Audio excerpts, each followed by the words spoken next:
I'm not a lawyer. But what I know is that even if a governor kills a person, or even if a president kills a person, you cannot take him to, you cannot sue him because of immunity. So what do they do? It's very simple. Let this month, Oluka, is it Oluka? What the FCC man? What was his name? Olayado. Huh? Olayado. No, that's not the correct name. You mean that the FCC chairman? Yeah. Let him select in every state two local governments. And on the 31st of January, just bounce on those two local governments. Carry them. My friend, federal government has sent you 100 million. Show us what we did with the money. Let him sweat for 1 week in the cell. All of them, in all the 36 states, including Abuja. By the time they are released, if they are found wanting, they take them to court and suspend them. The one that the governor will bring to act as chairman can never touch the people's money. By the time they do this for 3-6 months, no local government chairman can surrender 1 penny to any state governor. So you are enforcing the judgment of the Supreme Court. But if you are just eulogizing or preaching or doing this, governors don't do this, allow local government to work. Nigerians with personal interest. Governors are saying that it's a strange arrangement. They are not really familiar. Issues of joint accounts. They also encourage to also have the state working hand in hand with the local government. It's okay. I have already established a foundation when I spoke and told you that I was a member of these conferences that formed the Constitution. It was not correct. Because you have to you have to interpret the thinking of the framers of a law or the Constitution. When we framed this Constitution, there were 2 issues, and I will tell you where it was muddled up. There is a federation account to which all revenues of the federal government will go into. Then the Revenue Mobilization and Fiscal Commission will now sit down and share this money to states according to the law. Federal government, states, and local government. And every local government, they say how much Etinan will get this much, Oron will get this much, Uyo will get this much, so will get this much. And they send this money to the state. But unfortunately, when this money reaches the state, listen to me, they all collect them from the local governments and put them inside a basket and said, local government joint account. The local government joint account is not meant for the money that has already been distributed in Abuja. It is meant for state internally generated revenue within the state. That is where you put all that money into that local government joint account, and then the State House of Assembly promulgates a law on how that internally generated revenue is being shared among the state and the local governments. So how the one that was shared already put also into another joint account? When we made this constitution, this is our thinking. But during Abdul Salam's regime, this law or this constitution was given to an army general, and I could call the army general General Bashir Magashi, who was supposed to be a lawyer, but inexperienced lawyer. He has never been to court to review the white paper on the constitution, and he introduced a word that all monies due to the state and local government should be put in a joint account. But that money from Abuja is not belonging to the state, it's not generated in the state. And this is what the governors are now hanging on to carry the monies of the local government. And let me tell you, when the local government is not free, when elections are not held in the local government, there will be no democracy nationwide. So you feel that once we fix our local government right, we'll have all of these problems facing this nation addressed? Gone, because insecurity will also disappear, because the local governments will be in a position with the kind of funds they get to even give small contracts, to create some jobs that people can do. Now, all the money is concentrated in the state capital. Some local governments are even forgotten and are given only 2 million after salary. So, a lot of young men and women have nothing to do, no job. So they start helping themselves by jumping the fence to the house of Mike, who has a lumpy cheeks, and take what belongs to you. Sometimes they form a gang and start terrorizing neighboring communities or on the road. They do what is called kwanta, or they start abducting people. So we have to get our thinking right. I mean, it's really enormous, and of course, I appreciate you for those points. But let's take a look at what Matawela has recently said. He said that the Minister of Defense, Matawela, who recently said that to enhance, for us to get to fight against insecurity, there must be proper enhancement and funding for us to combat insecurity. The reason I'm asking this is because there are rising issues of insecurity from the north, and from the north, I mean, even the southeast and all of those regions, and we are concerned about. Mike, shall I beg you, from today, promise me that in any public television appearance, you will never use the word north, southeast, south. These are the growing numbers of where we I say, please, because you are dividing this country. No, do you know what is happening in Rwanda? If you mention your tribe, you go to jail for 10 years. If you mention your religion, you are gone. All right. So they are building a community. You people, journalists and other politicians, you divide the country because you have nothing upstairs to tell the people to support you.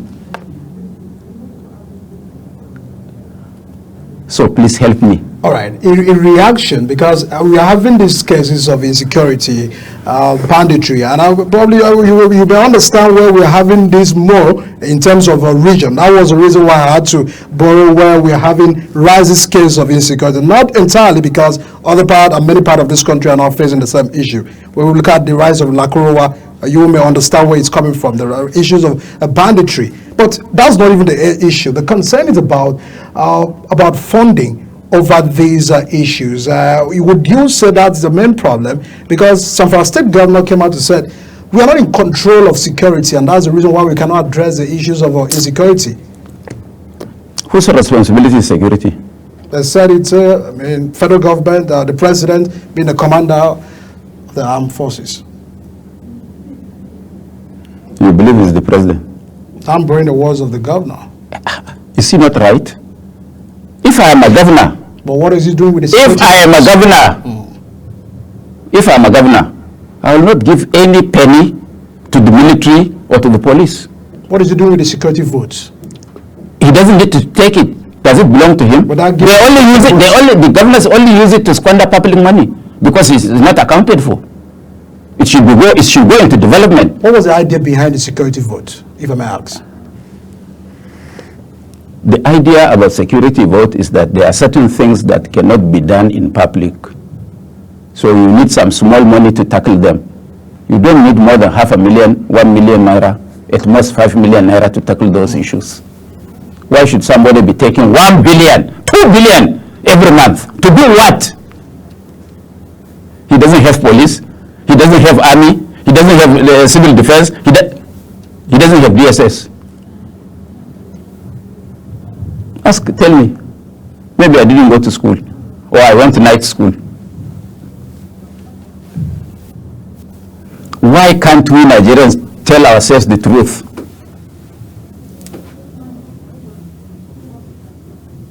Do we need that? I know of governors who don't take security vote, even 1 penny. and they are okay. Is funding the problem of insecurity in this country? No. There is no shortfall of funding. It's a Nigerian factor.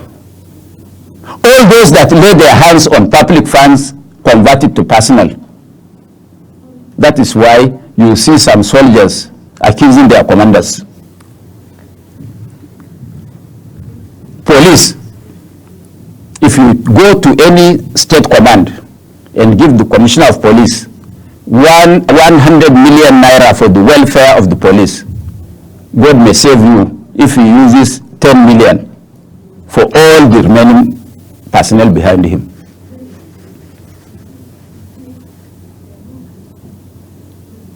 These are facts. You may not lay your hands on them, but every state, local government funds the security in name. State government funds security. Federal government funds security. Where does the money go? Somebody should explain. Why can't we hold our public servants to account? Because we are afraid. And when we continue to be afraid, it's okay. They will continue to ride on our back. But we are their masters. They should be seen as and do rank because we pay them.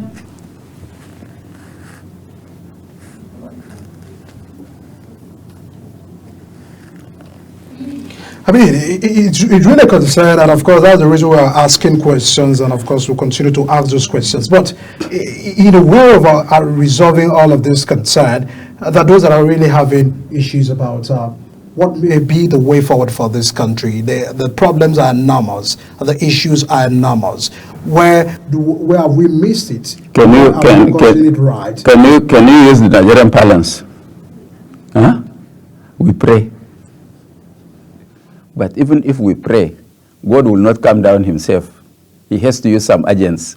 Who are those agents? We, the people, must put Nigeria aright.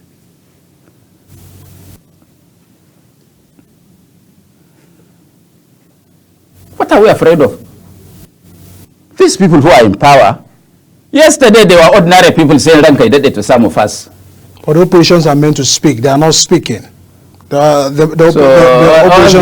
this over 45 minutes that we were I'm with you. I've not been speaking. Alaji is alone voices in the wilderness. That those that were having a concern. That is why I am accusing Nigerians.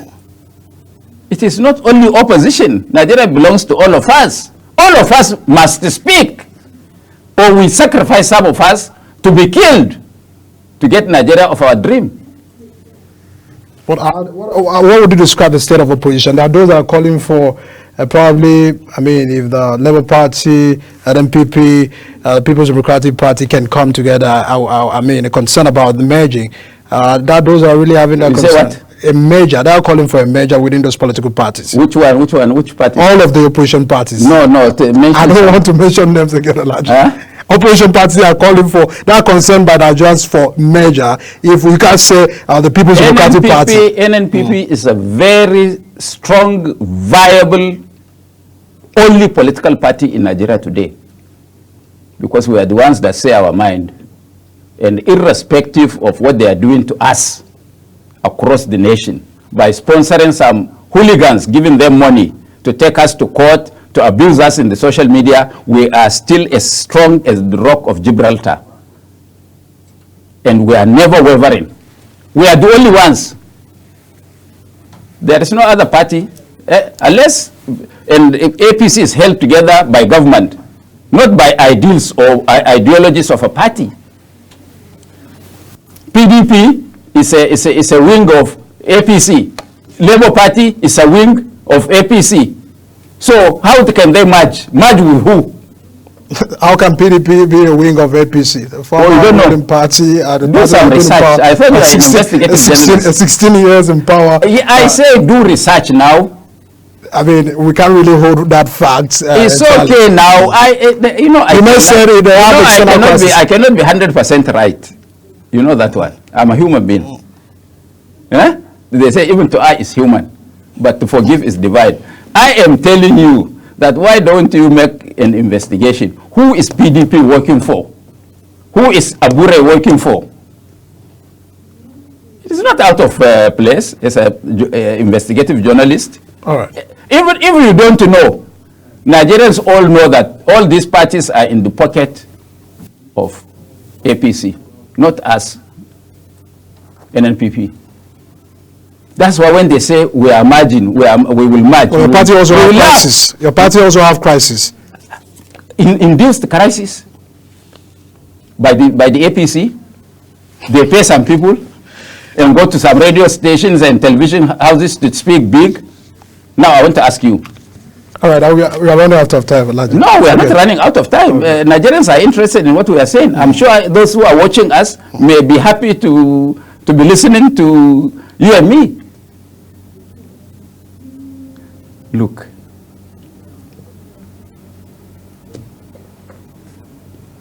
people are talking of margin. That is not the issue. Okay.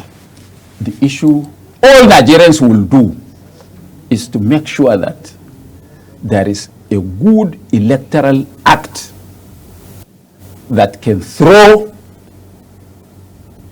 an elected person elected by the people, not by INEC, not by the judiciary.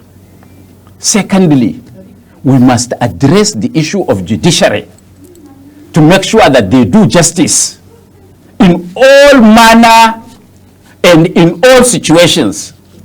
Once we don't have an electoral act that is unbiased, once we don't have a judiciary that can look at you in the face and say no, then Nigeria have not started. And it is not the duty of the opposition alone. If there is a good road coming to this hotel, am I the only opposition man that will ply that road? You who is not in opposition, will you not enjoy it? If there is light, is it only me that will enjoy? So why do you say opposition, opposition? How about you? You mean you have nothing to do? I'm doing my job and asking questions as well, and also demanding. Is that the only thing? Am I not doing so? We are demanding accountability from government as well. Am I not doing so? We always demand accountability. I say, am I not doing so? Absolutely. Thank you. Thank you. Alhaji Buba Galadima, Secretary of NNPP Board of Trustees. Thanks so much. It was a delight to have you on the show. And of course, we understand the views you hold entirely for the country, for this country to work, and not entirely because of differences. Thanks so much for sharing your concern, and we appreciate your time on the show. Thank you, Mike. Thank you. All right, I hope we will be here some other day. Yes, you will always be here. If we are alive. Thank you, Alhaji. All right, and everyone, of course, a concern about the state of the nations. How do we move from where we are today? Are the opinions of government, the opinions of the people, and the voices of Nigerians? All of that are the demands and the concern of about getting the governance right and working in this country. That was the conversation I had with Alhaji Buba Galadima of NNPP, a politician in this country. My name is Edika Michael. We wrap it up there today. See you again.